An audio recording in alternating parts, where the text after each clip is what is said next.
ଆପଣ ଦେଖେଇବି। ଏଇଠି ଆପଣ ଦେଖନ୍ତୁ,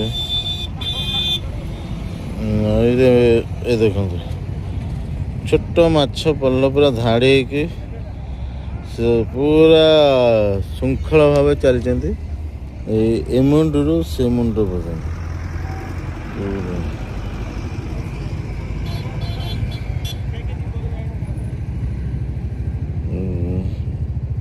ଦେଖୁଛନ୍ତି, ଏଇ ଦେଖନ୍ତୁ ଏ ମୁଣ୍ଡରୁ ସେ ମୁଣ୍ଡ ପର୍ଯ୍ୟନ୍ତ। ନଦୀରେ ପାଣି ବି ଅଳ୍ପ। ଏପଟେ ବି ଲୋକ ସବୁ ଠିଆ ହେଇଛନ୍ତି, ମୋବାଇଲ ଉଠାଉଛନ୍ତି। କ'ଣ ଉଠାଉଛନ୍ତି ନା କୁମ୍ଭୀର ଶୋଇଛି। ଆପଣ ଦେଖେଇବି, କୁମ୍ଭୀର ଏତ ଶୋଇଛି। ଆପଣ ଦେଖନ୍ତୁ, କୁମ୍ଭୀର ପୁରା ଜୁମ୍ ଯାଉଛି। ଦେଖନ୍ତୁ ମହାନଦୀର କୁମ୍ଭୀର, ଏଇଟା ଥଣ୍ଟିଆ କୁମ୍ଭୀର ବୋଧେ। ମୁଣ୍ଡ ଟେକିଛି ନା କରିଛି।